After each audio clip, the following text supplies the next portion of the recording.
Buenas tardes.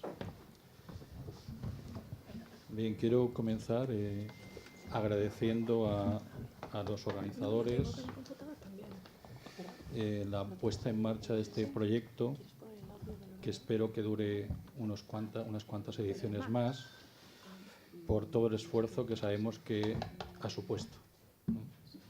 Y ahí me gusta también empezar agradeciendo al público que asista, porque cualquier acto o cualquier actividad que planifiquemos o que programemos, bien desde la universidad, desde los centros educativos, desde las revistas, etcétera, en realidad, si no tiene público, no tiene tanto éxito, ¿no? Entonces, yo quiero agradecer, desde luego, que estén ustedes aquí dispuestos a acercarse a este formato que hemos diseñado en torno a mesas redondas, sobre todo, para tener una mayor visión de todo aquello que se produce alrededor de la literatura infantil y juvenil en España y en Iberoamérica. Bien, aquí tenemos con nosotros esta primera mesa sobre revistas. Tenemos a 4 revistas diferentes, unidas desde luego por la búsqueda de la difusión y el análisis de la literatura infantil y juvenil, pero también diferentes, ¿eh? Tenemos, en primer lugar, aquí a mi izquierda, a Rebeca Domínguez, de Chile, que han puesto en marcha con 18 números, ¿ya? ¿Cuántos son? Casi 19 números de una revista interesantísima, cuyo nombre es Había una vez, vinculada a una fundación, que es también Había una vez, y que es una revista que realmente yo conozco hace ya un tiempo, una revista que profundiza en algunos asuntos, en temas monográficos, y que además es supongo que es la ventana por la que se muestra esa labor que realiza la Fundación Había una vez en las bibliotecas, en las cárceles, etcétera, de la que nos hablará. En segundo lugar, a mi izquierda tengo a Victoria Fernández, que es la creadora, impulsora de una revista para nosotros clásica de referencia, que es Cuadernos de Literatura Infantil y Juvenil. Yo creo que todos le debemos mucho a esa revista. En esa revista han colaborado profesores universitarios, maestros, profesores de secundaria, bibliotecarios, animadores. Han colaborado con sus experiencias, con la puesta en práctica de toda esa teoría que a veces formulamos. Han colaborado también maestros y que lleva ya, pues desde el año 88, 27 años, ¿no? Cumplía 27 años, y que es un referente para todos aquellos que nos acercamos a la literatura infantil y juvenil o a la promoción de la lectura. Bien, a su izquierda, Antonio Ventura. Antonio Ventura está aquí por un proyecto que fue y que sigue, que es la revista Babar. La revista Babar, que empezó mecanografiada y fotocopiada en un colegio, y que hoy también es una de las revistas que consultamos para estar al día, para estar actualizados en la web, ¿no? La revista electrónica de Revista Babar, que también tiene como CLIG, o como Había una vez, que tiene esa que nos da esa orientación sobre qué lecturas podemos recomendar o sobre qué lecturas podemos trabajar en las aulas. Babar, ahora mismo, ya he dicho que es una revista digital, pero Antonio Ventura aparte de ser el creador de esta revista cuando estaba mecanografiada, también podría estar aquí por una otra revista de referencia para el álbum ilustrado, que es Block, o que fue Block, que ahora podemos consultar, pero que yo creo que hay que destacar también, aparte de su labor editorial en distintas, en Anaya, en Oxford, etc. Bien, y por último, Santiago Lluvero representa aquí otro punto de vista completamente distinto, y quizá les sorprenda para aquellos que no lo conozcan, que es la lectura y la literatura infantil y juvenil desde la universidad. Es decir, la revista científica, la revista que aparece en los índices de calidad, la revista indexada, vinculada a un centro de promoción de la lectura y literatura infantil que existe en la Universidad de Castilla-La Mancha. Entonces, creo que aquí hemos reunido esos 4 puntos de vista, bueno, usaré el tópico, la revista decana, que es CLIG, la propuesta desde las aulas que después se consolida, que es la revista Babar, la iniciativa de la revista chilena Había una vez, y su relación con la promoción de la lectura, y finalmente la revista universitaria, que ya digo que escasean, las revistas universitarias dedicadas a la literatura infantil y juvenil y a la lectura. Bien, dicho esto, cada uno de ellos va a hacer una breve presentación de 10 minutos exactos sobre su revista. Así que empiezas tú, Rebeca. Exacto. Y uno menos y uno más.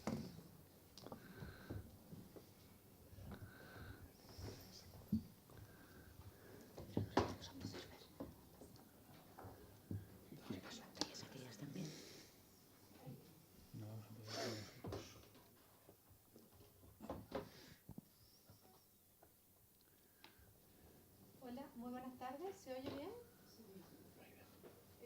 Para nosotros, como Fundación Había una vez, es un honor muy grande haber estado invitado a este festival. Imagínense ustedes, nuestro país en el mapa es largo y flaco y está muy lejos. La verdad que somos la punta, así que es muy emocionante para mí como fundadora de la revista estar aquí entre los grandes, de verdad se los digo. Ahí tienen la primera portada de nuestra revista. Hoy día llevamos 19 números, que surge de Fundación Había una vez. Siguiente. Una fundación que está dedicada al fomento de la lectura en todo nuestro país a través de diferentes iniciativas, tanto para niños como para adultos. Ahí podemos ver a través de las fotos. Nosotros trabajamos implementando proyectos lectores en salas de cuna, es decir, para bebés, en colegios, en salas de espera de hospitales, en recintos carcelarios. Tenemos biblioteca en 4 cárceles con excelentes resultados, bibliotecas públicas, bibliotecas vecinales, puntos laborales en diferentes lugares de trabajo. Ya llevamos 10 años en este continuo trabajo desde norte a sur de nuestro país. Siguiente. Quiero partir con una cita de nuestra gran poetisa Gabriela Mistral, nuestro premio Nobel, que dice: hacer leer como se come todos los días hasta que la lectura sea como el mirar, ejercicio natural, pero gozoso siempre. El hábito no se adquiere si él no promete y cumple placer. Este pensamiento lo hemos querido hacer propio porque esto es lo que nos mueve en la Fundación, la lectura placentera, no la lectura obligatoria. Creemos que a través del placer es lo que el ser humano tiende a repetir y que sea una experiencia exitosa. Nosotros sentíamos como fundación que en nuestro país por lo menos faltaba una herramienta entre los mediadores y el libro. ¿Qué hacer para que los niños chilenos fueran buenos lectores? Sentíamos que faltaba canales de información. Y la verdad que nos tiramos a la piscina, decimos en Chile, y dijimos, hagamos una revista. sin tener ninguna experiencia ni en revista, ni en periodismo, nada. Solamente con el amor y la pasión de querer tener un país lector. La revista es la única en Chile especializada en literatura infantil y juvenil. Es editada por nuestra fundación, que es una organización sin fines de lucro que ya trabaja hace 10 años. La revista cumple 5 años a finales de este año.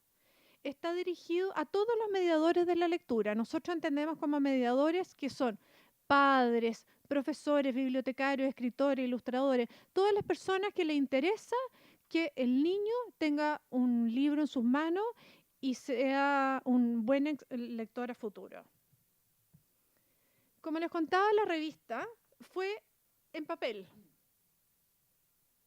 Tuvimos 5.000 ejemplares, pero al poco tiempo, cuando ya llevábamos el número 9, es una revista trimestral, es decir, salen 4 números al año, nos dábamos cuenta que teníamos muchos problemas. Nos costaba llegar. Se quedaba solamente en la capital de Chile, que es Santiago, ya que se le vendía en librerías especializadas. Incluso las llegamos a vender en los kioscos, pero nos costaba que llevara a los límites de nuestro país, que saliera internacionalmente. Tuvimos 1.000 suscripciones, pero sentíamos que no estaba llegando a las 10.000 escuelas del ministerio. Entonces, al poco andar, decidimos hacerla digital. Siguiente. De los 5.000 ejemplares que teníamos un 26% de venta de suscripciones y un 40% la donábamos entre distintas ferias, exposiciones, seminarios y también al ministerio y toda la red de bibliotecas públicas. Siguiente. Con el objeto de poder llegar a más lectores, nosotros entonces hicimos el gran cambio a este nuevo sistema que era el formato digital, con 4 descargas. Entonces fue un trabajo bastante arduo, porque antes trabajábamos solamente de un tipo, ahora tuvimos que trabajar a 4. Ustedes dirán, ¿por qué 4? Se podía descargar en el iPad, Issue, PDF y Android. Entonces necesitábamos, imagínense, que la diseñadora trabajara 4 veces haciendo los distintos formatos. Incluso llegó a ser la primera revista interactiva en Chile. O sea, para una fundación que en ese momento éramos 7 personas, de verdad estábamos dando unos pasos gigantescos, porque hacer una revista con toda esta modernidad eran grandes palabras. Siguiente. Y al poco andar de haber tenido este cambio a digital, sentíamos que continuábamos con las trabas. A lo mejor alguno de ustedes, alguna oportunidad, pudo descargar la revista y la verdad que nos demorábamos mucho tiempo. Incluso en algunos lugares que tenían menos Wi-Fi se demoraba hasta 20 minutos. Entonces volvimos a tener un nuevo desafío y dijimos, no, aquí lo que tenemos que hacer es tener un portal de descarga. Ustedes pueden ver en las pantallas cómo se ve la descarga. Tiene mucho beneficio porque si ustedes quieren pueden descargar la revista completa actual, según los 4 formatos, pueden descargar los formatos anteriores, es decir, los 18 números anteriores, o pueden ir solamente a lo que ustedes están buscando. Entonces, ahora, por ejemplo, pueden leer un artículo que andan buscando y antes tenían que hojear la revista completa. Se puede enviar un link también solamente con el artículo que ustedes necesitan. No sé si aquí tenemos acceso a internet. No, para haberles mostrado la revista. La revista se puede descargar en forma gratuita en www.revistadeunavez.cl. Solamente en iPad ellos cobran creo que $4.99, pero no es que nosotros cobremos algo. Siguiente. La revista se caracteriza por tener un panorama muy variado de la literatura infantil y juvenil, teniendo una importancia muy fuerte en lo que es la ilustración. Es una revista muy amena visualmente y tenemos varias secciones. Podemos encontrar los artículos especializados, entrevistas, reseñas,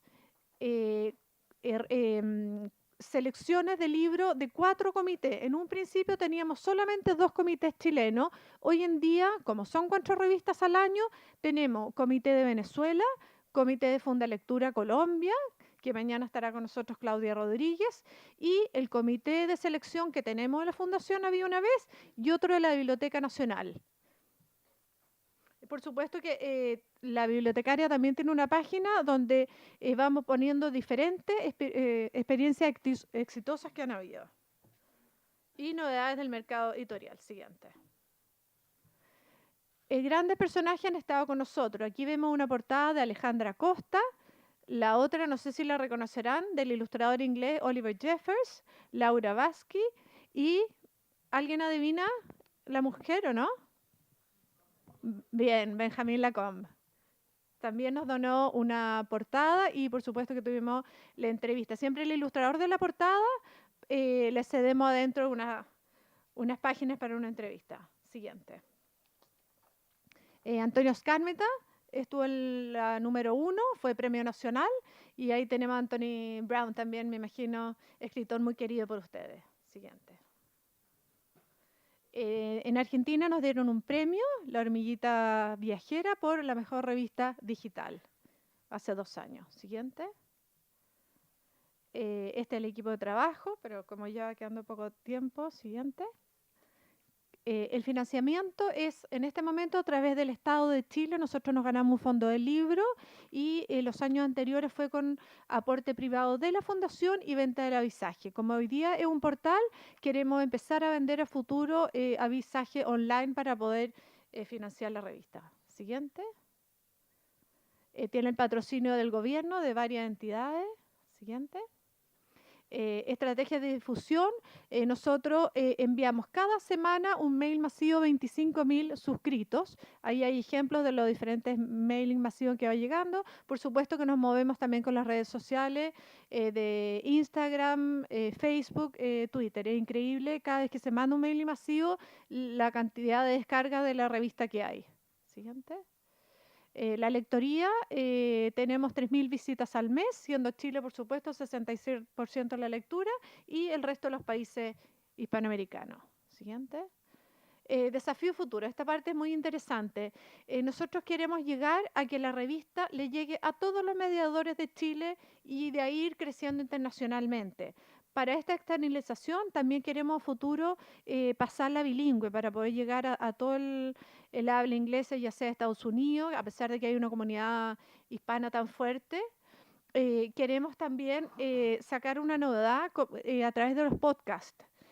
Por ejemplo, la revista Newsweek está entera en podcast. Entonces, para lugares tan alejados que tienen poca conectividad como es nuestro país, creemos que poder escucharla en tu audífono va a ser un gran salto de aumentar la lectoría. Bueno, no hacer lectoría, ya se va a ser escuchada.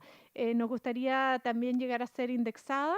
Era algo que estábamos recién conversando, quizás son palabras mucho mayores.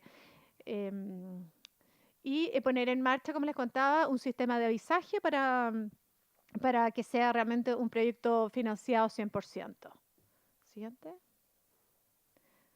Aquí le había puesto unos comentarios de los lectores. Dejo por si ustedes los quieren leer. ¿Estamos en tiempo? Ya estoy pasada. Así que los invito a leer la revista en el portal www.revistadeunavez.cl. Muchas gracias.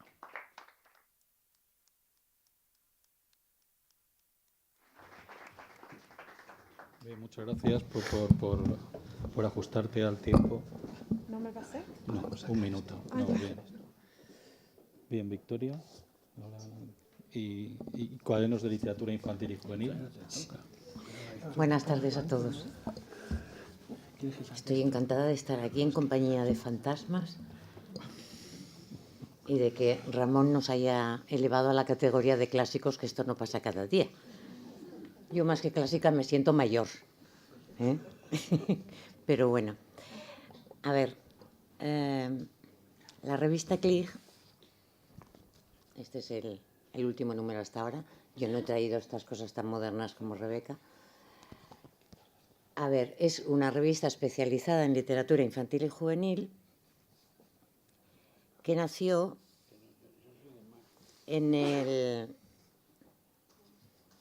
nació en el contexto de los movimientos de renovación pedagógica de España de hace prácticamente 30 años. Fue un momento también en que se dieron las condiciones para que surgiera lo que llamamos el boom de la literatura infantil y juvenil, que fue un poco el nacimiento de la moderna literatura infantil y juvenil española, que hasta ese momento prácticamente no existía. Intentábamos con la revista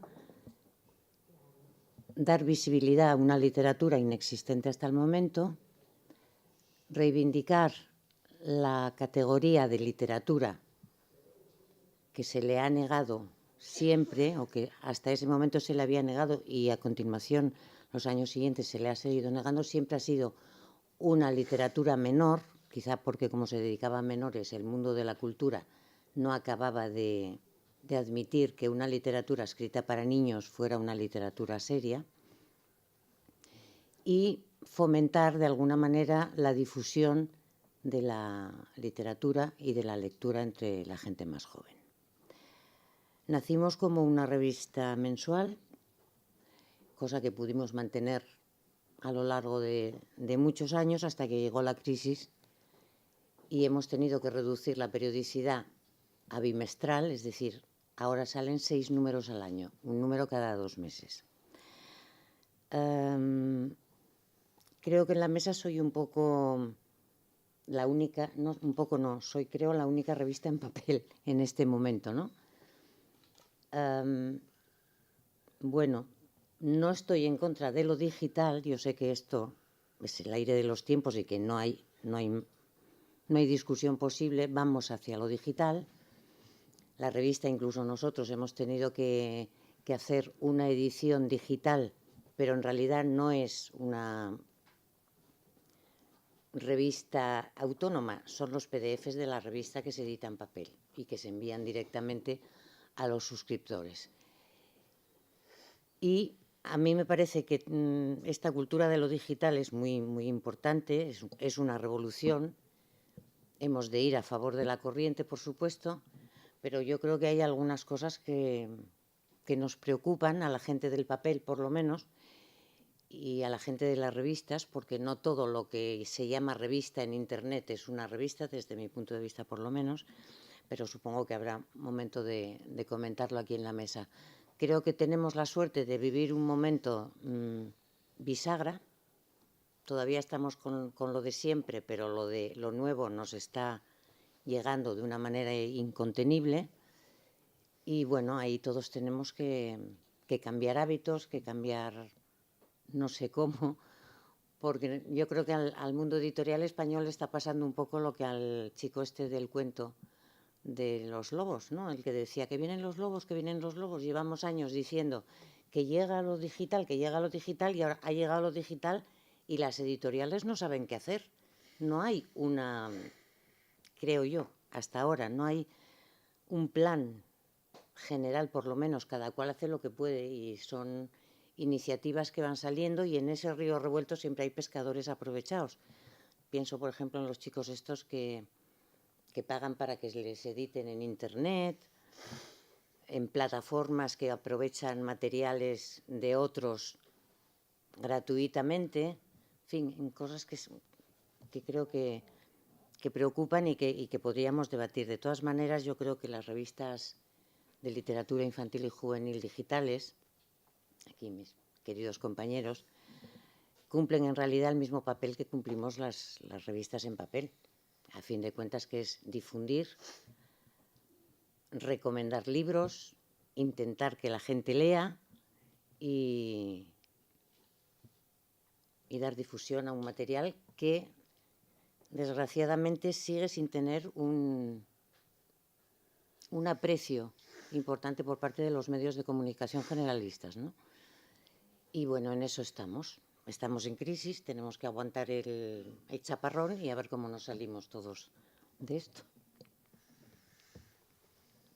Bien, Antonio. Pero vamos a aplaudir a Victoria.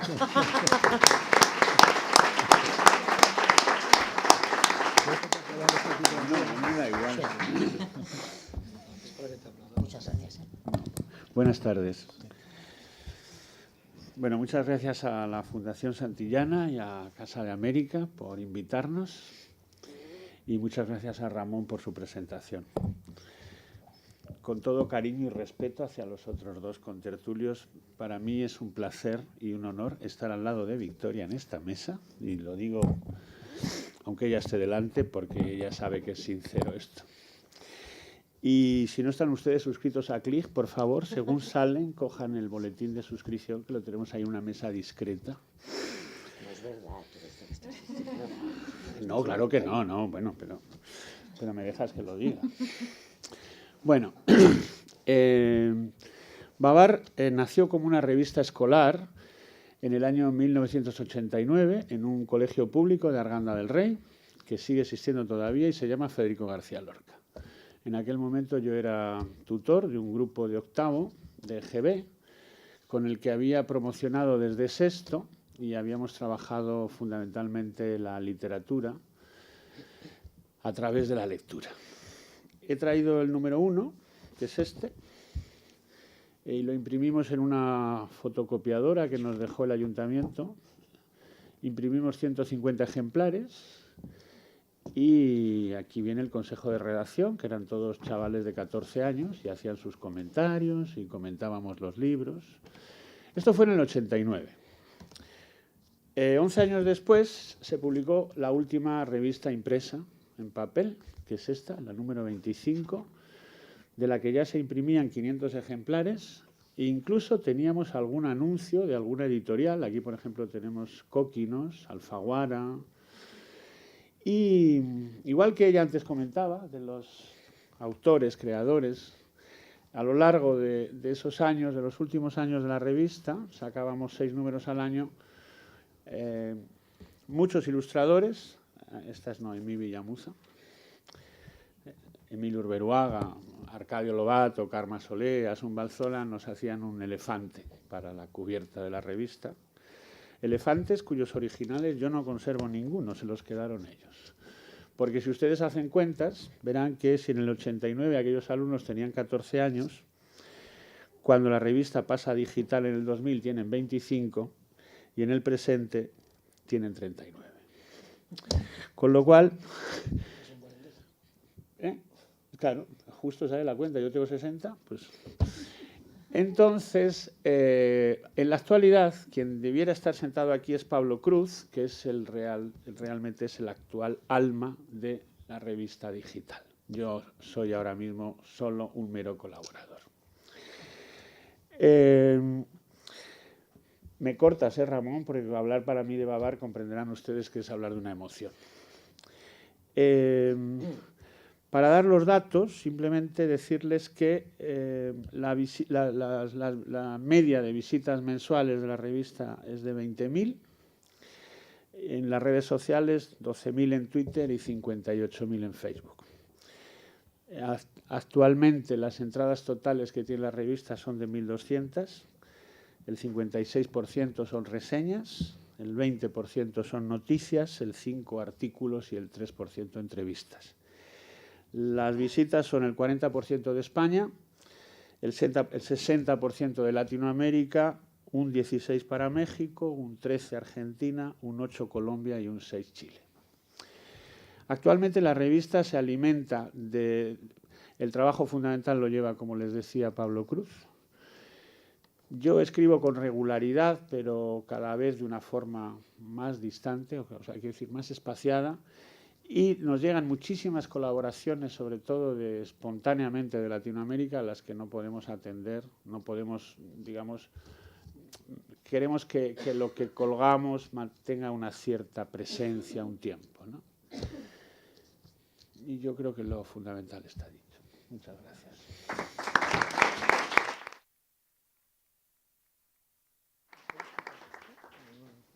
¿Quieres que te haga de asistente? Bien, mientras van, yo les recuerdo que estas 4 revistas, representan, podrían haber estado otras, ¿eh? Pues yo estoy recordando aquí Peonza, Platero, primeras noticias, 4 atos, Imaginaria. Es decir, no crean ustedes que son solo estas 4 revistas, estos 4 títulos. Estas son representativas, pero todas ellas en realidad son las que han contribuido a esa visibilidad de la literatura infantil y juvenil. Bien, ahora sobre Ognos, que publica la Universidad de Castilla-La Mancha, vamos a ver el punto de vista de académico, ¿no? Santiago Lluvero. ¿Funciona? Bueno, muchas gracias a la editorial Santillana y a la Casa de América y a ti que me has coordinado, que nos coordinas aquí, que me has coordinado a lo largo de estos días, ¿no? Para que en este despiste que llevo yo de trabajo y de caos, pues me organizas. La revista Ognos no es una revista universitaria, es lo primero que tengo que decir. Es una revista de investigación. Y claro, voy a empezar a ser disruptivo. Yo creo que en este mundo en el que nos movemos, el mundo de la lectura, también falta mucha evaluación de los programas. Yo creo que hacemos buenísimos programas, diseñamos cosas maravillosas, pero por diversas razones que luego podemos hablar en el debate, falta bastante evaluación, que es algo así como si las cosas que diseñamos y hacemos son eficaces, ¿no?, a la hora de ponerlas en práctica. Bien, pues esta revista responde a un intento, es un reto, a un intento de hacer una revista de investigación en el mundo de la lectura. Tengo que decir que, ahora explicaré Ognos dónde está enclavada, y que lo que hicimos fue una especie de reto, un reto desde el Centro de Estudios para la Promoción de la Lectura y la Literatura Infantil, CEPLI de Castilla-La Mancha, de la Universidad de Castilla-La Mancha, un poco para ver si éramos capaces de generar una revista que con los mismos criterios que utilizan las revistas del campo de las ciencias pudiera ser indexada en este mundo tan complejo como es el de las revistas, entre comillas, científicas, ¿no?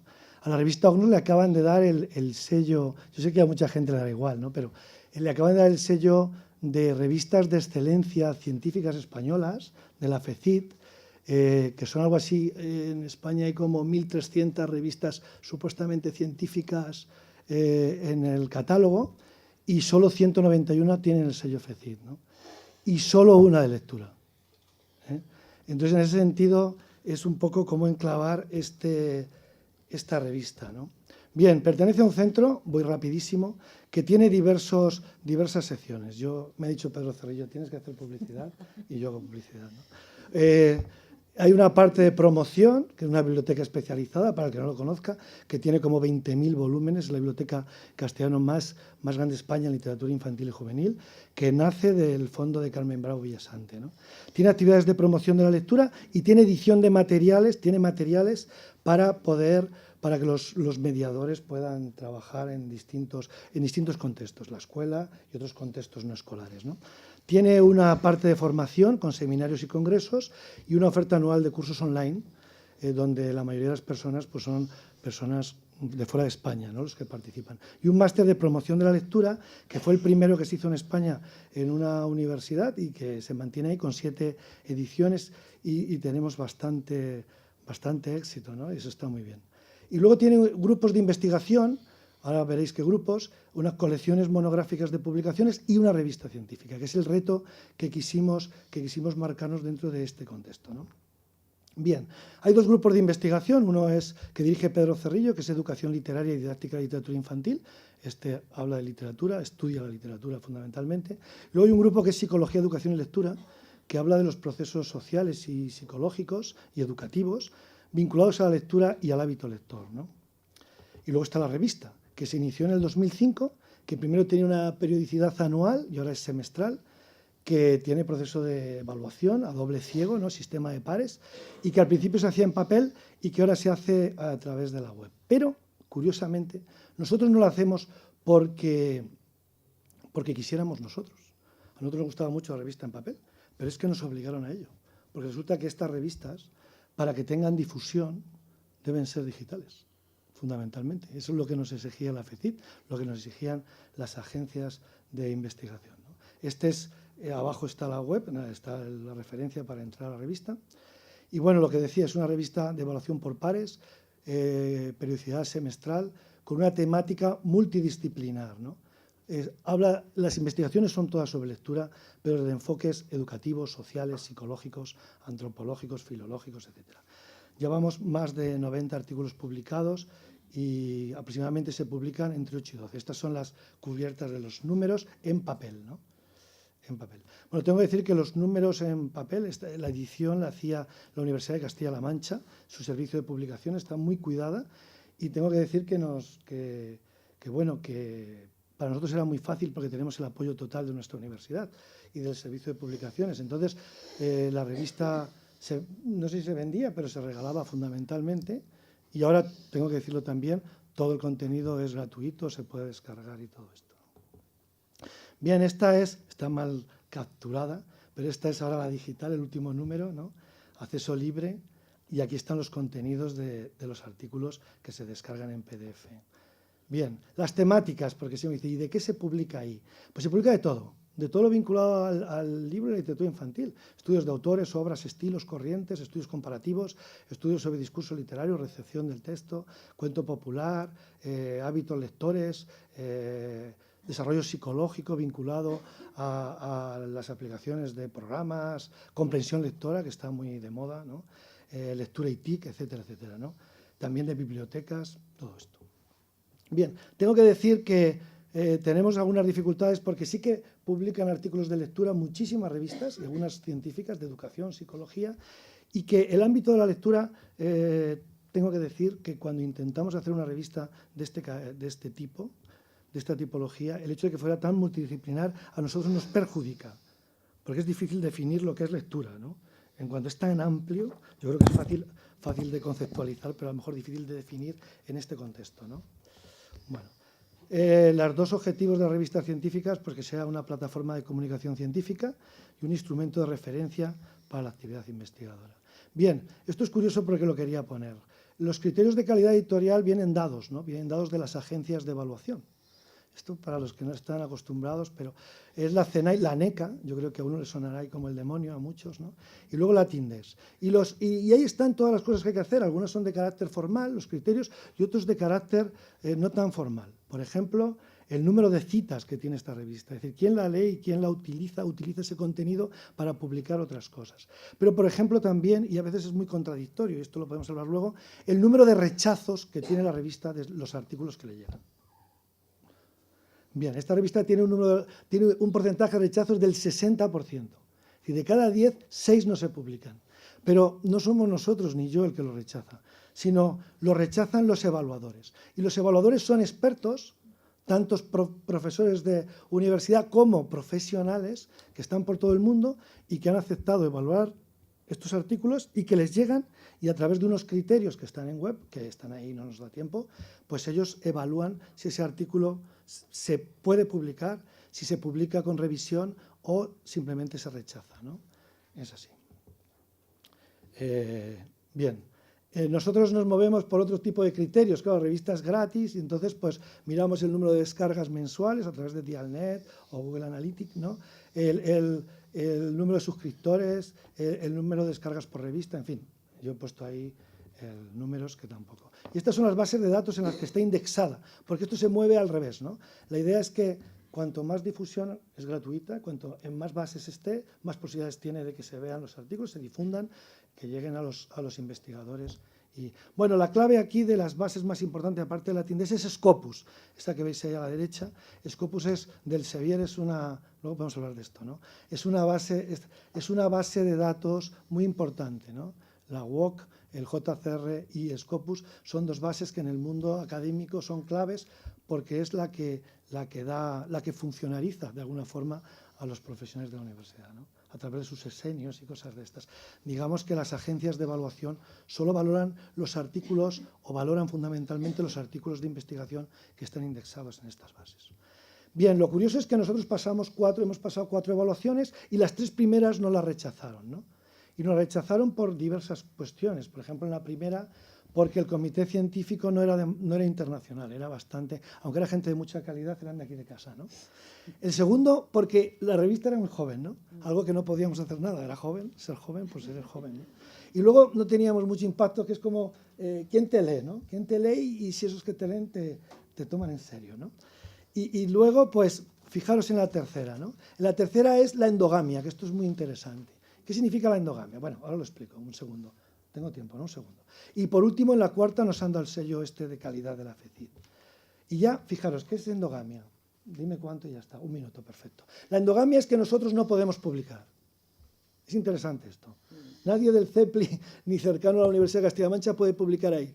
Es curioso, porque si no la revista te la liquidan, te la bajan de criterio. Por eso a veces nos planteamos que es una revista para otros, ¿no? Bien, y el aumento de citas. El aumento de citas se hace a través de la edición electrónica, los artículos están también en inglés, algunos. Bien, bueno, ya termino, fíjate. Algunas reflexiones finales. Fijaros, el carácter multidisciplinar de las cosas es muy interesante, como el CEPLI, porque ahí hay filólogos, bibliotecarios, psicólogos, educadores, etc. Pero esto en este tipo de revistas es negativo. Es curioso, ¿no? Es negativo porque el campo es tan amplio, es como aquello de que cuando tienes un artículo sobre bibliotecas, lo mismo llega un revisor o alguien que te lo va a evaluar que a lo mejor no es de biblioteca, ¿no? Y entonces este te lo liquida directamente, ¿no? Y cosas así. Bueno, quiero decir que esto es complicado. Los expertos, aquí seguro que hay algún experto, sí, aquí hay expertos. Son personas que están vinculadas a estas investigaciones y que ya... Bueno, nada, simplemente decir al final, por ejemplo, que es una revista gratuita y que hacemos en el CEPLI sin cobrar nadie nada, por supuesto. Tiene un carácter como voluntario, aunque la universidad lo apoya, ¿no? Y por último decía, pues claro, en este tipo de revistas, lo curioso es que es un camino complejo y a veces te cuesta la motivación. Es decir, haces una revista para otros, estás en un campo donde la investigación a veces te tachan de que eres un friki, ¿no? Curiosamente, o de que eres un tipo que haces ahí. Entonces, pues bueno, es complicado. Pero que sepáis que llevamos con mucho orgullo esta esquizofrenia que nos lleva a hacer guías de lectura, a tener un premio de poesía y tener una revista que compite con las de matemáticas, con las de medicina, y con las porque eso también nos hace que nos tomen en serio, ¿no? Muchas gracias.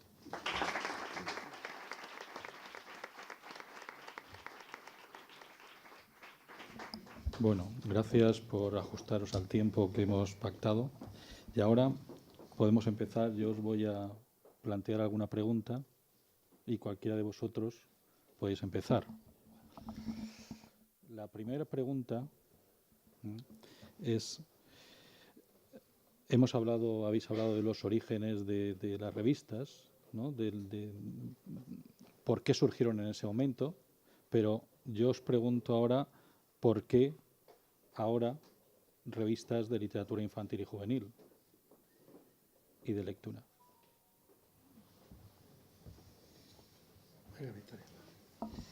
Pues, ¿por qué ahora? Porque yo creo que en estos últimos 30 años hemos seguido una línea ascendente y de pronto hemos empezado a bajar. Y ahora estamos, yo creo que peor que hace 30 años. O sea que la tarea de difusión que nos marcábamos al principio de la existencia de estas revistas es tan necesaria ahora como hace 30 años. Es decir, estamos viendo que los índices de lectura suben muy difícilmente, que algo se hace mal en la promoción de la lectura para que la lectura no forme parte del día a día cotidiano, que no hay un interés general sobre la cuestión de la lectura y luego que los medios generalistas siguen sin prestar atención prácticamente a la literatura infantil y juvenil, a no ser en Reyes o en el Día del Libro, que entonces todo el mundo hace suplementos especiales y habla de libros para niños. Y yo creo que hay una producción tan importante y tan interesante en este campo que merece medios propios, por lo menos, que la defiendan, ¿no? Y yo creo que los objetivos siguen siendo un poco los mismos. Creo que estamos como volviendo a empezar, aunque seamos ya mayores, pero que estamos volviendo a empezar en esa defensa de la lectura, ¿no? Sí, perdona, Antonio. Sí, precisamente en esta vuelta atrás o en este volver a comenzar ahora, es muy decimonónico, porque en el 19 las revistas generalistas o los diarios generalistas solo se preocupaban por la literatura infantil y juvenil en Reyes o en determinadas fechas, que es como estamos en el siglo XXI. Y hasta que no llegó la mitad de la primera década del 20 no empezamos a tener las revistas literarias que hicieron, ¿no?, que fuera hacia adelante y viviéramos esa edad de oro en los años 20, 30, ¿no? Entonces parece que hay una vuelta atrás, ¿no? A ver, Antonio. Bueno, yo me encuentro con la revista. Quiero decir que yo creé una revista con mis alumnos, pero no con la intención de que perdurase, y desde luego en el mejor de mis sueños yo nunca imaginé que se iba a producir un fenómeno como el que es Babar en el presente. Es verdad que desde hace unos años lucho por su supervivencia, bueno, que no es supervivencia, quiero decir, goza de muy buena salud. Estoy completamente de acuerdo con lo que planteaba Victoria, pero no es que parezca, es que es verdad. Quiero decir, los medios generales, quiero decir, los periódicos generales, cuando llegan esos 2 días, hacen un especial de literatura infantil que es café para todos. Es decir, cualquier orientación desde mi punto de vista en esos diarios, por favor, no la sigan, porque se recomienda auténtica basura al lado de excelentes colecciones. Eso por un lado. Por otro lado, yo no sé cuál es... Bueno, no vamos a hablar del Ministerio de Cultura, por favor, porque si no tendríamos que... Pero quiero decir, la presencia de la lectura en la escuela es inexistente. La competencia lectora de nuestros adolescentes es... Vamos, y cuando miramos el panorama editorial, en los 80 era mucho mejor que el que es en el presente. Es decir, uno entraba en los 80, a finales de los 80 o a mediados de los 80, en una gran librería, y allí estaba toda la Alfaguara naranja, toda la Alfaguara roja, todavía sobrevivía el Labor Bolsillo Juvenil, estaba la Joven Colección, estaba Espasa Calpe, estaba todavía Miñón, que no había sido destruida por su saeta. ¿Qué tenemos ahora? Montón de libros de vampiros o de estupideces varias. ¿Cuántos libros comprados fuera absurdos para que nuestros chavales sigan siendo bobos? ¿Y cuántos autores españoles emulando esa estupidez? Legión. Con lo cual me parece que es urgente la supervivencia de revistas que no sean, como decía al principio, y perdón por el mitin, de los medios generales, café para todos.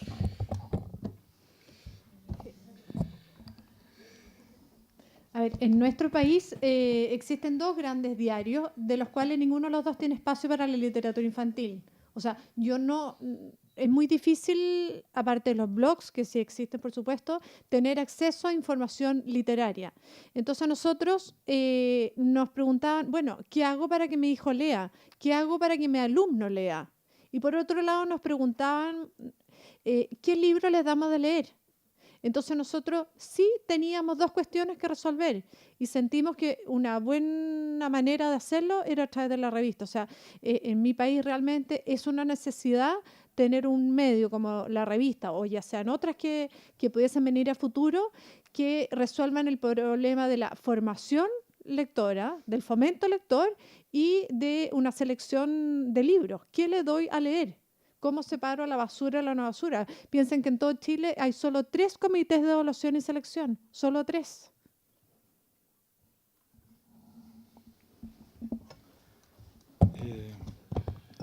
Bueno, vamos a ver.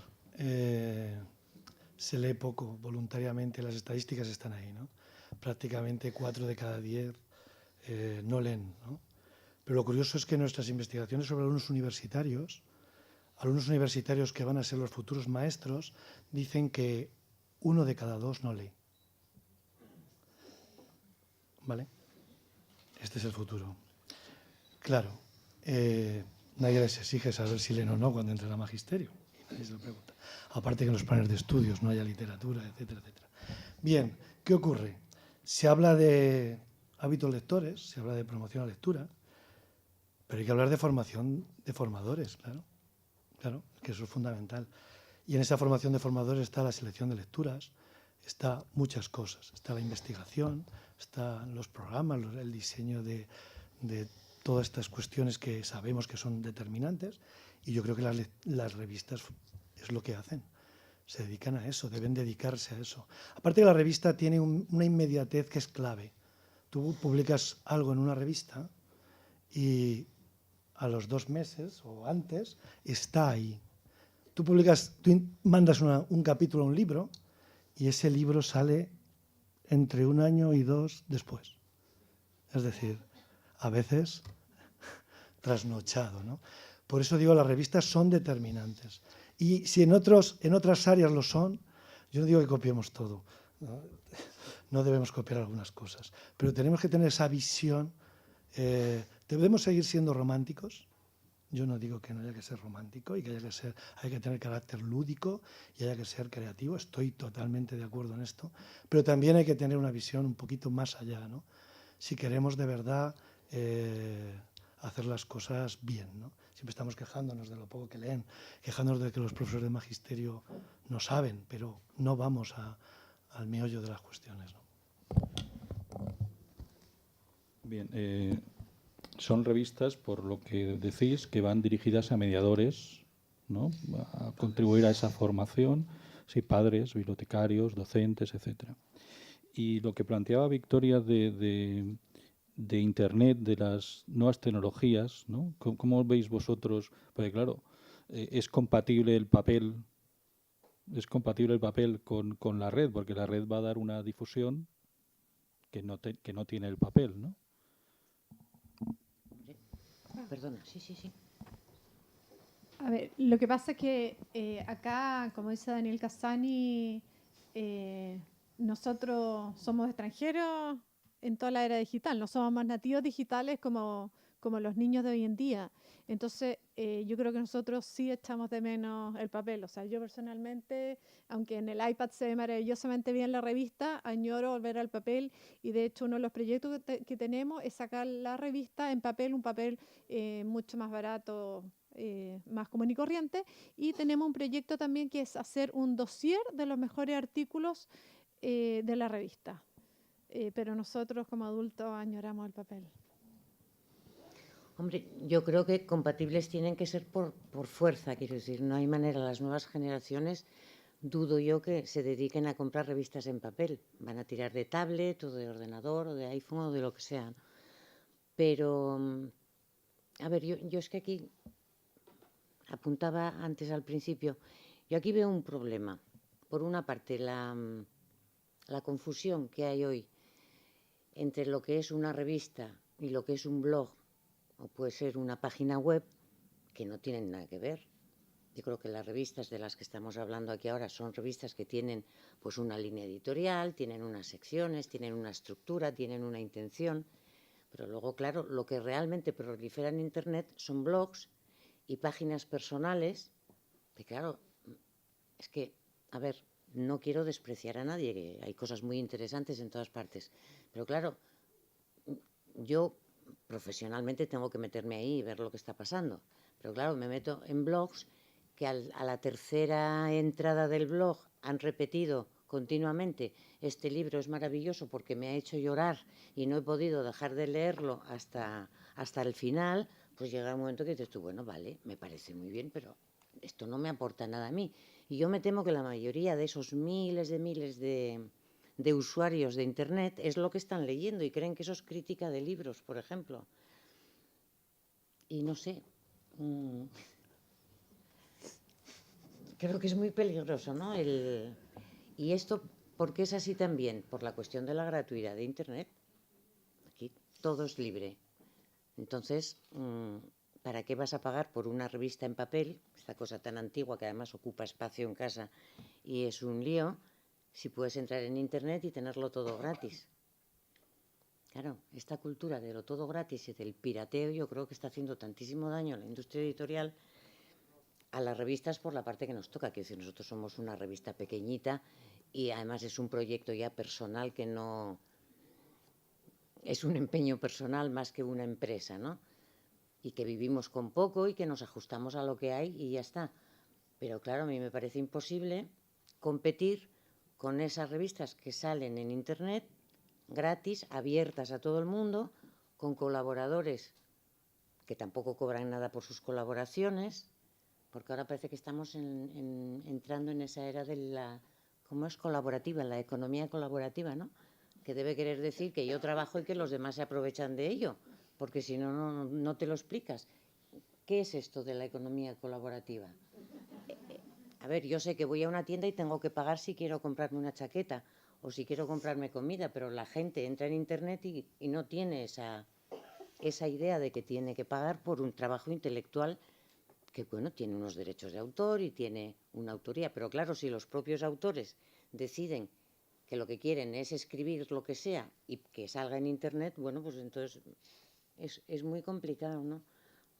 A ver, me pierdo en esta cosa porque me parece muy difícil de encuadrar en una discusión que yo esperaba que saliera un poco de la industria editorial, del Estado, de los políticos, que nos centraran un poco las cosas, ¿no? Nosotros como desde fuera somos un poco francotiradores y cada uno hace un poco lo que puede, ¿no? Y yo me veo haciendo lo mismo que hace 27 años, lo cual es un poco lamentable, pero bueno, es lo que es.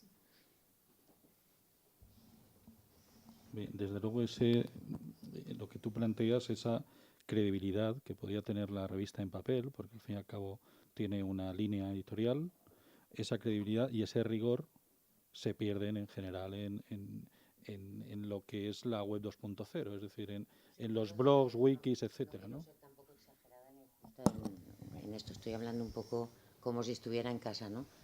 Pero nos falta perspectiva. Es decir, que a lo mejor de todo este material que está saliendo en Internet ahora mismo, sean revistas, sean blogs, sea lo que sea, y acabe siendo lo que sea, bueno, pues con el tiempo veremos en qué resulta todo eso y si es interesante, si no lo es. Quiere decir que cuando salió Click, pues nadie sabía lo que iba a dar de sí. Después de 27 años, bueno, pues hay gente que efectivamente ve que ahí hay un material de documentación, que colaborativamente hemos cedido, tú me avalarás en esto que digo, a la Biblioteca Virtual Cervantes. Los 20 primeros años de Click están abiertos a todo el mundo, se puede consultar y lo puede usar quien quiera. Pero bueno, yo entiendo que esa parte documental es toda una trayectoria, ¿no? Y creo que ahora con lo de Internet nos falta perspectiva, que esto es muy joven. Estamos viendo cómo nace. Por eso decía al principio que era apasionante vivir esta etapa de bisagra, que no sabemos muy bien dónde estamos, pero tenemos la suerte de poder estar asistiendo a todo eso, ¿no? Antonio. Sí, yo quizá estoy leyendo entre líneas las palabras de Victoria y creo que sin nombrar tenemos en la cabeza a determinadas páginas, determinadas webs, determinados... Sí. Claro, esto produce una enorme confusión desde mi punto de vista y hace un enorme daño, porque claro, cualquier indocumentado, perdón por el adjetivo, monta un blog que además es seguido por legión de muchachos, sobre todo porque está abanderado también por un par, ¿no? Entonces ya los que emitimos con canas, pues estamos señalados de otra manera.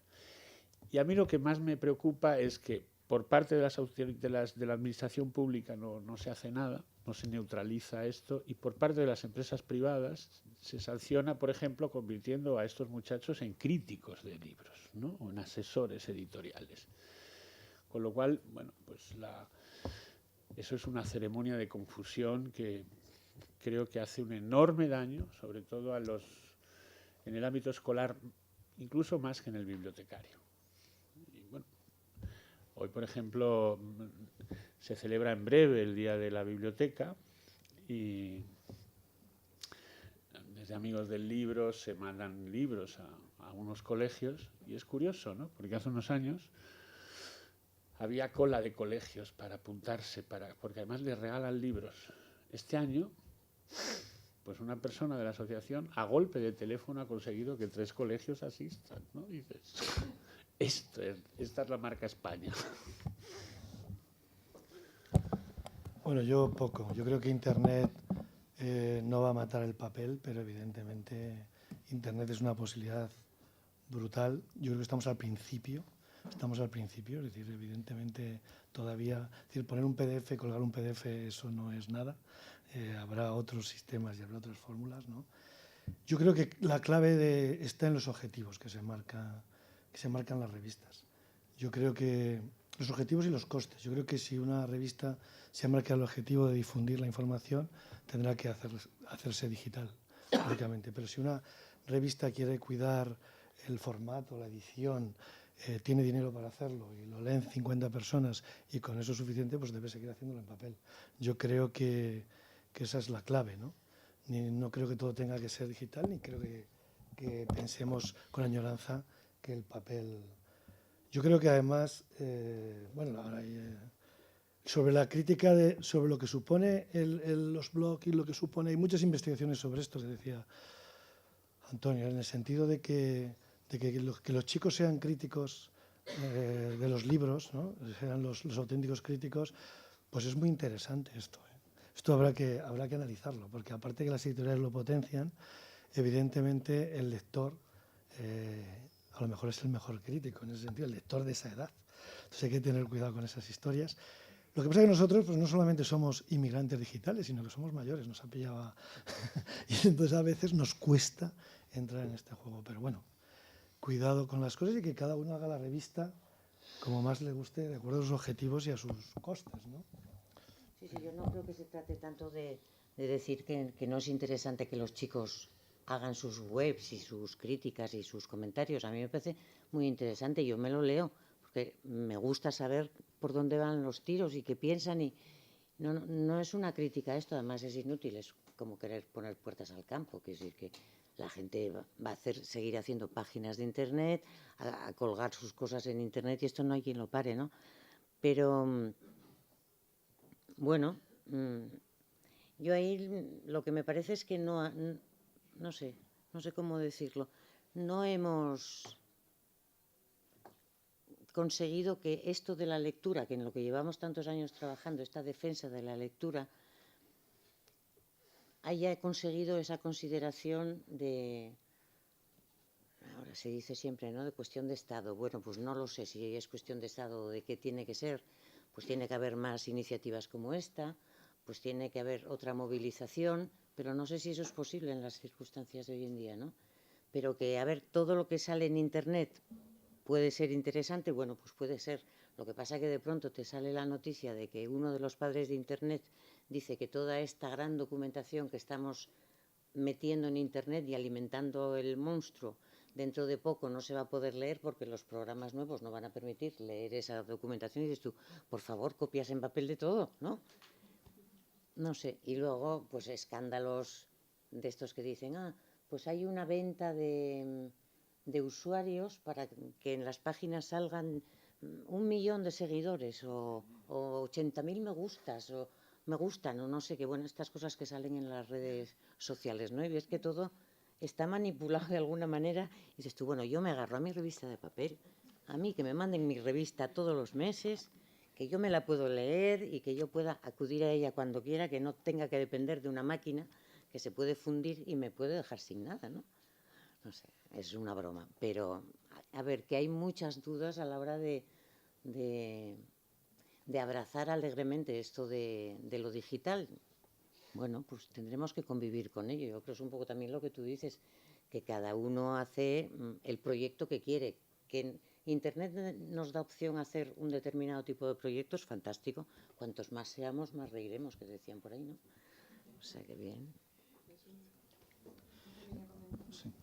Yo quería comentar una cosa que ha dicho Rebeca Domínguez, que estamos centrando todo, estamos hablando de un cuento iberoamericano.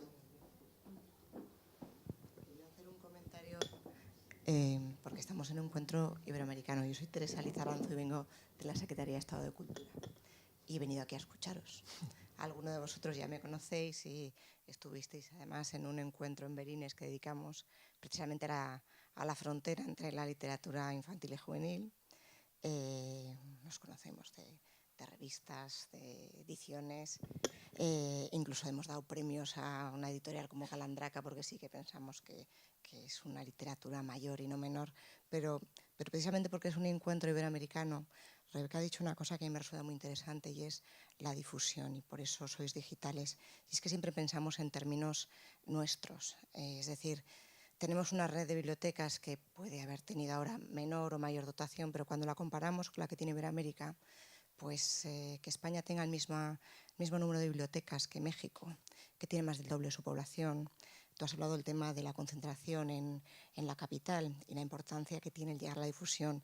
Y yo quiero hablar pues, que iniciativas como, bueno, pues como como la Biblioteca Virtual Miguel de Cervantes, digo por nombrar una privada y otras públicas, o la difusión que hacen los centros culturales españoles, que tienen bibliotecas, pero sobre todo en el ámbito virtual, permiten en unos formatos muy cómodos que en sitios en Iberoamérica donde no hay bibliotecas, donde hay una estructura estatal mucho más débil que la nuestra, permite que se pueda hacer una labor de fomento de la lectura, de acceso a, bueno, pues a grandes fondos bibliográficos que pueden ser los de la biblioteca. Nombro quizás los que está apoyando la Fundación Santillana, bueno, pues porque está patrocinando este encuentro también con el apoyo de Acción Cultural, pero podría nombrar otros. Y es muy importante, especialmente en Iberoamérica, que está entrando también en ese mundo de la digitalización, pues primero que se evite la duplicidad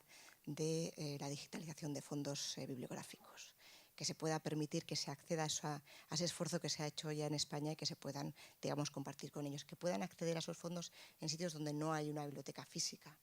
Y yo creo que eso es una virtud. Tiene otros muchos inconvenientes. Y quizás esa labor que hacéis vosotras y que es menos conocida es, digamos, la de orientar, que también facilita la labor del personal docente de allí. A mí me gusta poner simplemente este acento en algo que sí que tiene de positivo el mundo digital, que es en un formato o en otro. Ya se buscará cómo hacer, digamos, ese puente, esa palabra tan complicada, ¿no?, que es la interoperabilidad o el pasar de un formato a otro, pero que sí permite que pues en un momento en que, digamos, el construir nuevas bibliotecas, sobre todo en espacios que están alejados, pues que se pueda llegar a una biblioteca virtual, que se pueda dotar a bibliotecas escolares de fondos y que se pueda permitir dar acceso a otros potenciales lectores que de otra manera no tienen acceso a fondos bibliográficos. Y eso yo creo que con vuestras directrices a través de esas revistas virtuales o no, pues puedan acceder a esos fondos bibliográficos. Gracias.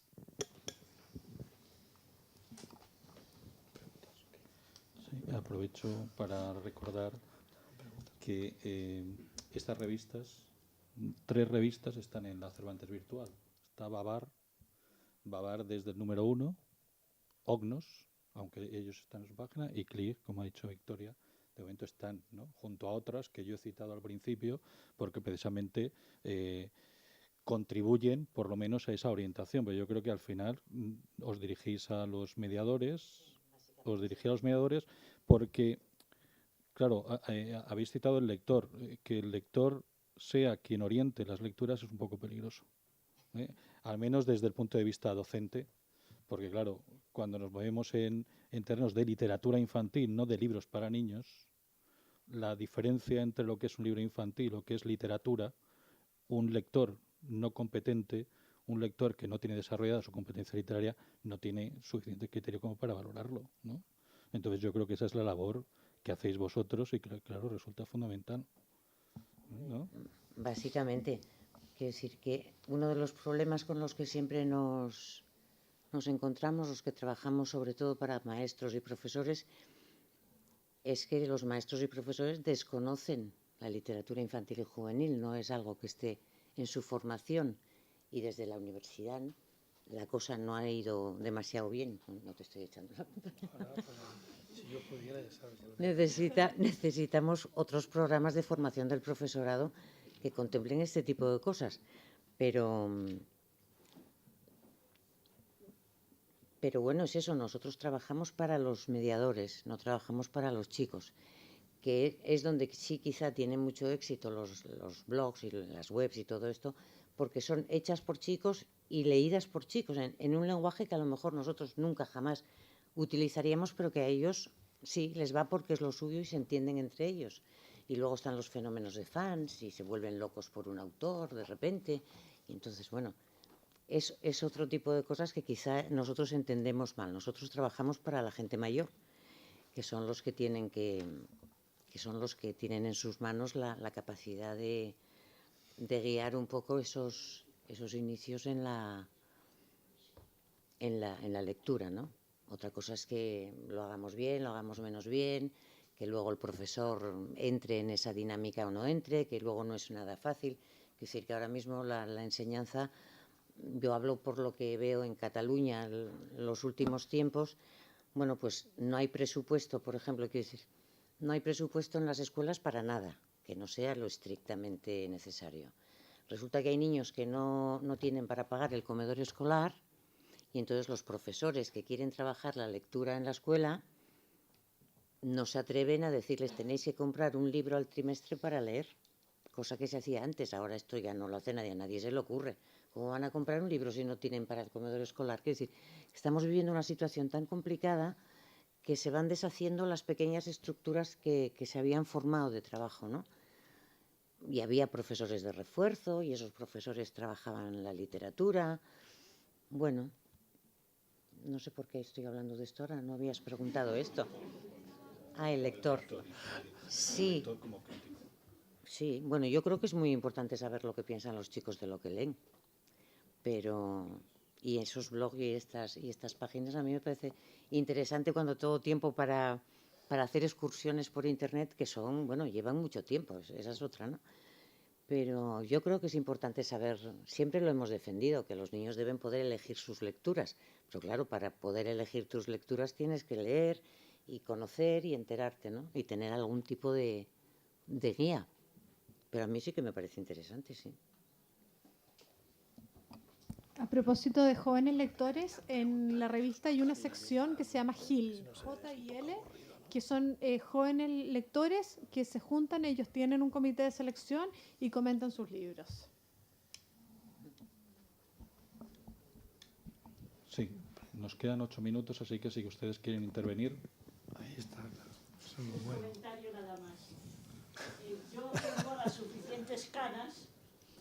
Perdón, yo creo que a mí me oyen. Por aquello del tono de voz. Yo tengo las suficientes canas para que el aroma de una revista en cuché con la tinta fresca me ponga los pelos de punta. Pero creo que estamos viviendo una época parecida a la que debieron vivir aquellos antiguos monjes que escribían y reproducían códices a mano cuando Gutenberg inventó la imprenta. ¡Qué locura! Libros para todo el mundo, de 50 en 50. Ahora va a leer todo el mundo y a saber qué lee. Creo que estamos en esa época. Y vuelvo a decir que a mí una revista fresquita, un libro que huele a libro, vamos, me remueve por dentro, porque es mi vicio y porque soy vieja. Otro comentario a esto, me estaba acordando cuando decís, el profesor Armas antes nos ha llamado héroes. Yo creo que somos héroes porque como los héroes de los cómics llevamos antifaz. No nos conoce nadie. Y el antifaz además nos vuelve invisibles. Seguimos escribiendo, seguimos publicando, seguimos en la brecha, pero con el antifaz. Y luego los niños, como el último grupo que yo pregunté, de los adolescentes con los que nos encontramos, a ver, ¿a quién no le gusta leer? Y no os van a poner nota los profesores.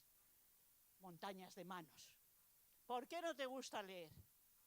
Y me dice uno, y estamos hablando de muchachos de 14, 15, 16 años. Es que el libro está lleno de letras. Es verdad.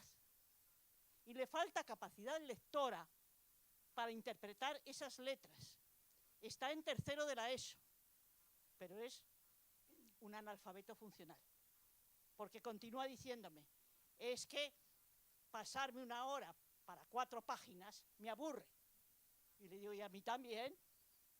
En un libro impreso en un cuerpo 12 o 14, una hora para 4 páginas, es que quema cualquiera, estás conduciendo un coche en primera, chico, pasa a cuarta, que quemas el motor. Creo que es el problema que tenemos. Y a lo que decías, María Victoria, tal vez haya que volver a un libro que los de mi generación leyó. ¿Os acordáis de Corazón, de Amicis? El profesor de Corazón, que no tenía libros en clase, todos los meses les leía un libro a los alumnos que luego los alumnos copiaban y comentaban. de corazón yo creo que ahora los niños no se acuerdan más que de Marco. Pero con los presupuestos que tenemos, tal vez haya que volver a que el profesor lea un libro en clase o lo lea el alumno que mejor domine la caja de cambios y trabaje en tercera o en cuarta y los demás copien, comenten, porque evidentemente estamos en una época, como dice María Victoria, 30 años atrás, o a lo mejor algo más, hasta 40. Muchas gracias. Gracias por el comentario.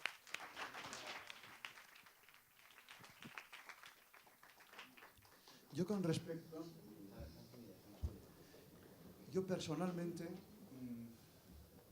por un sentido de gratitud, no me gusta demasiado, aunque hay motivos para ello, pero no me gusta demasiado o nada el incurrir en una actitud plañidera. Yo creo que un grupo de autores que aquí estamos muy representados, no hemos sido ni invisibles, ni guerrilleros, ni marginados, sino hemos sido una pléyade muy afortunada, porque han sido 35 años de difícil continuidad, pero 35 años magníficos. Y es cierto que hemos estado circunscritos en un ámbito un tanto limitado, pero dentro del ámbito hemos gozado de lo que en el ámbito general no habríamos gozado ni ha gozado casi nadie, como por ejemplo la pervivencia durante 35, 30, 25, 20 años de nuestras obras. Vamos a ver quién en el mundo de la literatura general podría presentar un baremo semejante. Hemos sido circunscritos, pero en una circunscripción donde hemos tenido una gran fortuna. Y 1000 veces gracias a todos cuantos lo habéis hecho posible. 1000 veces gracias.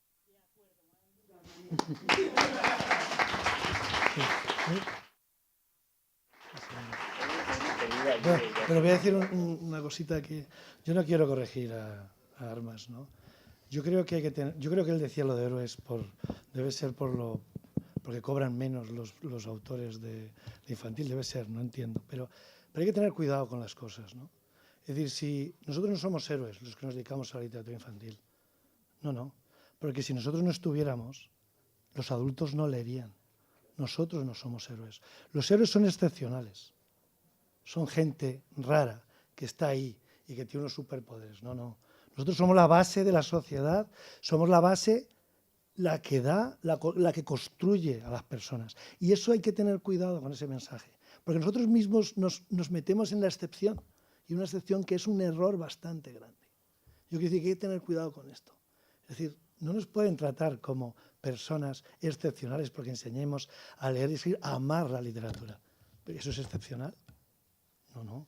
Eso es lo que debiera ser habitual, es lo que debiera ser la clave de la sociedad. Así que cuidado, ¿no? Estoy de acuerdo contigo, señor Manuel.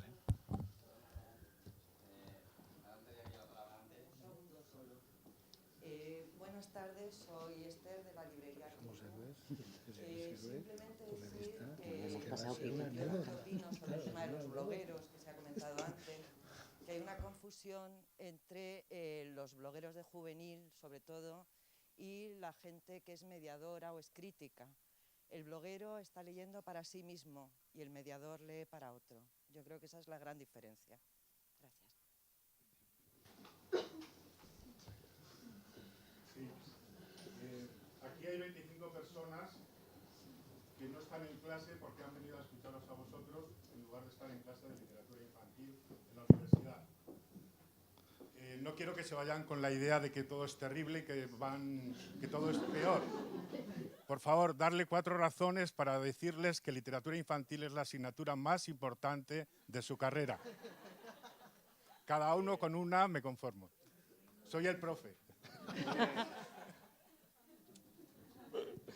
Ay, Dios mío. Yo digo una razón. Bienvenidos. La literatura infantil, la buena literatura infantil, porque igual que en la literatura canónica también hay mala literatura, la buena literatura infantil es el pórtico del edificio canónico de la literatura. Como yo soy profe también y me dedico a esto, antes lo hablaba, ¿no? Nuestras investigaciones sobre chicos, sobre el hábito lector, la lectura voluntaria, dicen que los chicos que tienen hábito lector, es decir, que leen voluntariamente, no solamente todo aquello que decimos de imaginación, conocer el mundo, etcétera, sino que además tienen menos dificultades en su rendimiento, a la hora de comprender, es decir, montones de cosas. Yo tengo por ahí las investigaciones que os puedo pasar. Es decir, no solamente la literatura te ayuda a conocer el mundo y a vivir otras vidas, sino que es que además te pone en el camino que, voy a decir que tus padres quieren, ¿no? Pero en el camino que todo el mundo te dice, ahí estás. Esa es la clave. Es como una medicina. Leer voluntariamente es como una pastilla que te ayuda a que luego no te duela la cabeza cuando te enfrentes a distintas cuestiones que te van a exigir en la vida, ¿no? Esa es la clave, ¿no? Digamos, vitamina. Vitamina, como dice Gonzalo, vitamina. Ah, perdón, vamos a esto. Yo no soy profe. Quiero. Me parece muy difícil esto de ser profe. Lo que sí sé es que yendo por la calle y relacionándote con la gente con normalidad, siempre notas quién es un lector y quién no lo es. Por una cuestión de lenguaje. La gente que no lee no sabe hablar. Y cuando tú estás en sociedad y no sabes hablar, quedas fatal y te da mucha vergüenza y lo pasas mal. Entonces, aunque solo sea egoístamente, yo os recomendaría que leyerais para ser personas mejor formadas y que pueden andar por la vida sin tener vergüenza de ser unos ignorantes, que al final eso nos fastidia a todos, ¿no? Yo creo que para una experiencia alentadora, yo animo a los presentes que vayan en metro de 8 a 9 de la mañana y verán cómo muchísima gente va leyendo en el metro, habitualmente, con un tocho de libro así de grande, con lo incómodo que es. Y yo he visto hasta gente subiendo las escaleras mecánicas con el libro abierto. Así es que eso de que en España no se lee, yo de 8 a 9 se lee, porque yo lo he visto diariamente. O sea que hay que animarse porque eso funciona. Yo añadiría que se ven muchas mujeres leyendo. Eso es verdad. Pero bueno, las mujeres son las que favorecen la lectura en el hogar. No, lo decía para... Eso está demostrado, vamos. Normalmente. Bueno, yo que también soy profesor de literatura infantil, creo que la mejor forma de motivar a nuestros alumnos es que la literatura infantil nos ayuda a pensar y a ser críticos, la buena literatura infantil. Porque el hecho de enfrentarnos a un texto literario, el hecho de enfrentarnos de desarrollar nuestra competencia literaria, nos enseña a ir más allá del texto, a saber interpretar. Saber interpretar es saber pensar. Saber pensar nos lleva después a analizar situaciones, realidades. Si no aprenden nuestros alumnos desde infantil, desde educación infantil, desde un álbum, desde un buen álbum, si no empiezan a pensar desde ahí, después se convierten en personas sin sentido crítico, sin un pensamiento reflexivo. Luego, desde mi punto de vista, es fundamental leer literatura infantil y, desde luego, enseñar literatura infantil para que ellos, a su vez, enseñen literatura infantil y lean sus alumnos. Eso es lo que me parece fundamental, ¿no? Para motivar a nuestros alumnos de literatura infantil a leer y lo que tienen que hacer cuando se enfrentan a un texto literario. Como profesor. ¿Alguna? Estamos ya fuera de la hora, pero sí. Perdón. Yo les animo, yo trabajo profesionalmente animando la lectura con mi socia aquí presente, hemos trabajado en muchos colegios de Madrid y yo les animo porque la diferencia entre una clase donde el profesor le gusta la lectura y quiere comunicar eso, no tiene nada que ver los alumnos, la actitud, el nivel, la forma de expresarse, el profesor es la clave, así que ánimo.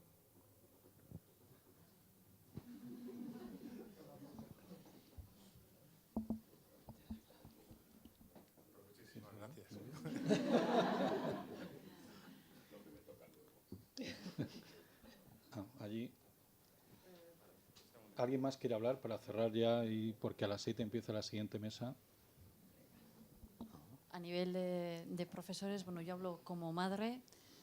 El tema de la selección de las lecturas las hago yo normalmente, porque en el colegio ya es libre, la opción es leer en una hora en la que pueden leer o ver vídeos de YouTube. Entonces, bueno, ahí está la lucha. Yo le di a mi hija de 10 años, yo veo lo que yo leía de pequeña, textos adaptados a su edad de la mitología griega, y cuando va a clase le dice a la profesora que dónde va leyendo eso. La lucha en casa, le digo, tú vas a leer esto. Claro, la madre ahí entra en confusión, ¿no? O en confusión, en discusión con la profesora. Finalmente mi hija, que en ese sentido los estamos educando de una manera crítica, me agradece cuando termina de leer el libro que le haya obligado, porque realmente le ha gustado. Entonces, a los que van a ser profesores, por favor, si un padre o una madre anima a leer a un libro determinado a su hijo, que lo conoce desde que ha nacido, que no le pongan en cuestión. Entonces, eso está pasando. Y efectivamente, se nota muchísimo cuando un profesor ama la lectura o no. Muchas gracias.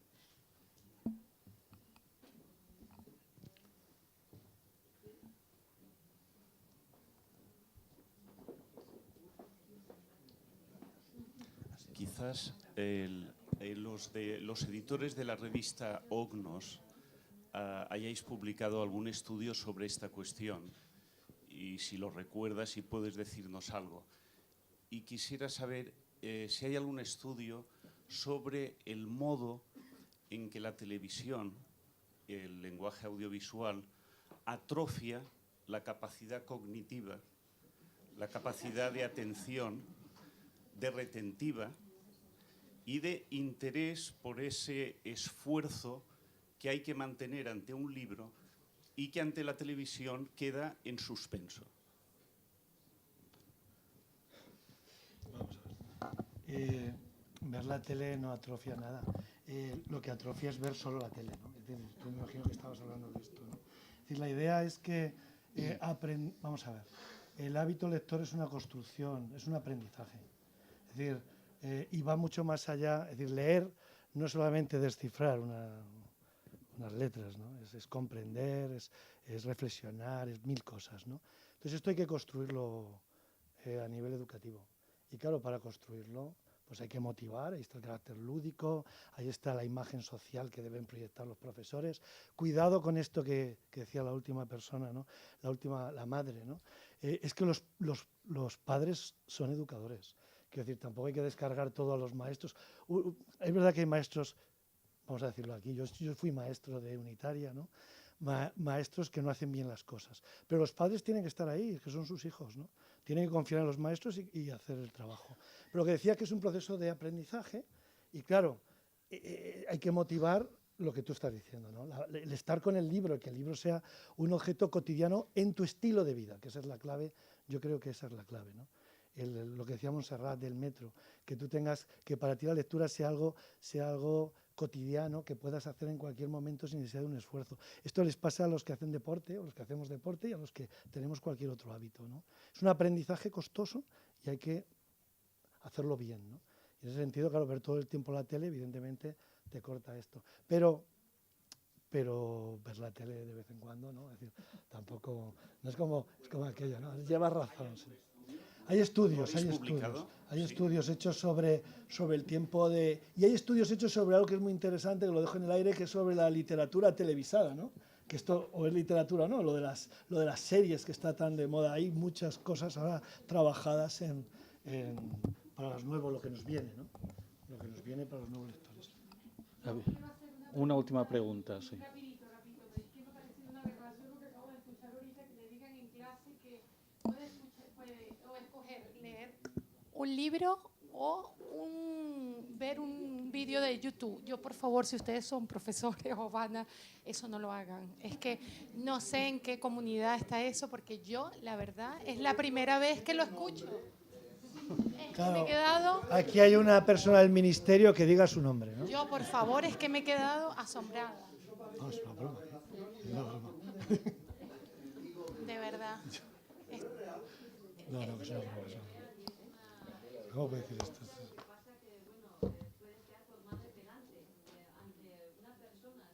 ¿Pero qué colegio es? Disculpe. ¿Qué profesora es ese? Bueno. Para que no mandemos ninguno de nuestros hijos allí. Bueno, lo dejamos aquí. Muchas gracias.